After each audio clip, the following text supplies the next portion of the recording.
Hello friends, हम अपना क्या कवर कर रहे थे? हम अपने साइंस के क्वेश्चंस कवर कर रहे थे जो अभी जो एग्जाम का पैटर्न आपका चल रहा है उसके बेसिस पे। ठीक है, तो ये जो हमें जो बहुत ही ज्यादा संभावित क्वेश्चन लगे हैं वो छांट करके हम आपके लिए लेकर के आए हैं। चलिए अपने क्वेश्चंस कवर करते हैं। बिल्कुल रट डालिएगा, घोट डालिएगा, एग्जाम में आपको यही क्वेश्चन छपे हुए मिलने वाले हैं क्योंकि ठीक है। और इसके पहले भी मैंने कुछ क्वेश्चंस करवाए हैं तो आप उन्हें भी जाकर के प्लेलिस्ट में चेक कर लीजिएगा। ठीक है, चलिए स्टार्ट करते हैं। हमारा पहला क्वेश्चन क्या है कि आनुवांशिकी के जनक जो है ग्रेगर जॉन मेंडल ने अपने प्रयोगों के लिए जो है किसका प्रयोग किया था? तो उन्होंने जो है मटर के पौधे का प्रयोग किया था अपने किसके लिए? आनुवांशिकी के अपने प्रयोग के लिए उन्होंने मटर के पौधे का चयन किया था ताकि वो जो जेनेटिक्स है, जो आनुवांशिकी है, उस पर अध्ययन कर सके।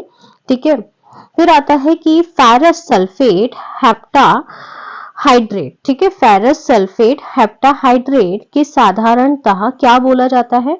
तो इसे हरा कशिश या ग्रीन विट्रियोल कहा जाता है, फेरस सल्फेट हेप्टाहाइड्रेट को। ठीक है, फेरस सल्फेट हेप्टाहाइड्रेट को साधारण क्या बोलते हैं? इसे हरा कशिश या green vitriol ferrous sulphate heptahydrate को बोला जाता है। प्रोटीन किससे बने होते हैं? तो प्रोटीन जो है आपके किससे बने होते हैं? तो प्रोटीन जो है आपके अमीनो अम्लों से, अमीनो एसिड से आपके प्रोटीन बने होते हैं। ठीक है, प्रोटीन किससे बने होते हैं? अमीनो अम्लों से, अमीनो एसिड से बने होते हैं। लेजर किसका संक्षिप्त रूप है? तो लेजर जो है ये आपकी light amplification by stimulating emission of radiation. ठीक है, हमने इससे पहले जो वीडियो देखा था वहां पर भी हमने लेजर को कवर किया था क्योंकि लेजर जो है आपका बहुत ही इंपॉर्टेंट है। लेजर का फुल फॉर्म पूछा जाता है एग्जाम में, तो इसका फुल फॉर्म होता है light amplification by stimulated emission of radiation. ठीक है, क्या होता है? Light amplification by stimulated emission of radiation. एक बार फिर से आंख बंद करके बोलो साथ में मेरे, light amplification by stimulated emission of radiation. ठीक है, यहाँ पे आर ए होता है, ये गलत मिसप्रिंट हो गया, आर ए। जब किसी ब्रश को पानी में डालकर बाहर निकालते हैं तो पानी के किस गुण के कारण उसके बाल आपस में चिपक जाते हैं? तो आप सभी को पता होगा ये किसके कारण होता है? ये पृष्ठ तनाव के कारण होता है कि पानी को जब बाहर निकाला जाता है, सॉरी, जब ब्रश को पानी से बाहर निकाला जाता है तो उसके जो बाल है वो आपस में चिपक जाते हैं। फिर आता है कि डॉक्टर सीवी रमन को किस विषय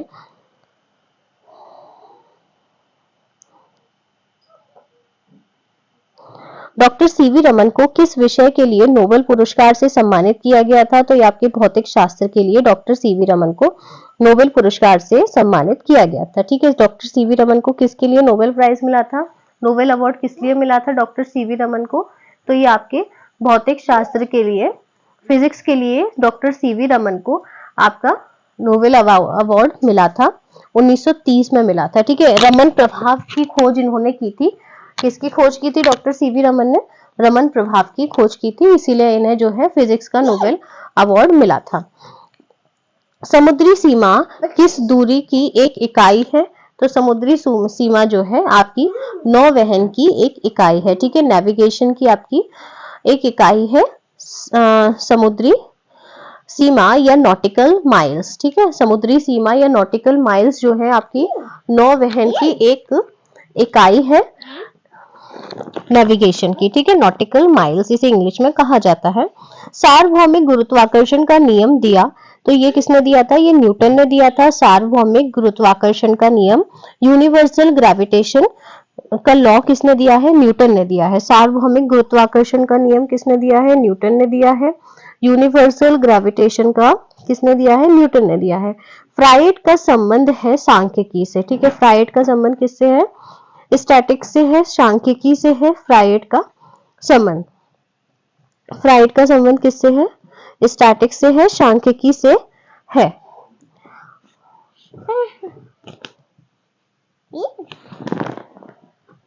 का संबंध किससे है?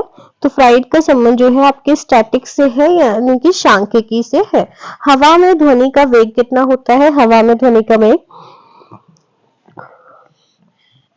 332 मीटर पर सेकंड होता है। ठीक है, हवा में ध्वनि का वेग क्या होता है?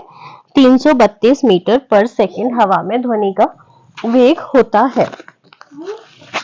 हवा में ध्वनि का वेग कितना होता है? 332 मीटर पर सेकंड हवा में ध्वनि का वेग होता है। ब्लीचिंग पाउडर का आणविक सूत्र है, ब्लीचिंग पाउडर का आणविक सूत्र क्या है?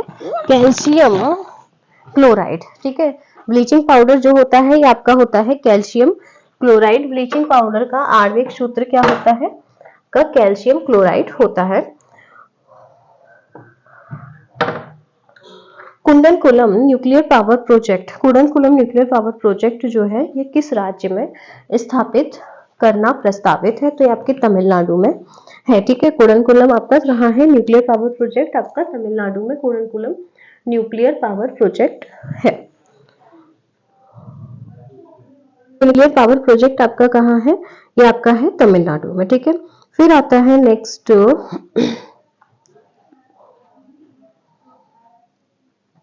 सेलों के लिए एम्पियर आवर मात्रक में क्या नापते हैं? ठीक है, सेलों के लिए कैपेसिटी, क्षमता। ठीक है, एम्पियर आवर जो यूनिट है वो किसकी है? कैपेसिटी की है। एम्पियर आवर यूनिट किसकी है? कैपेसिटी की है, आपकी एम्पियर आवर यूनिट। फिर अगला आता है आपका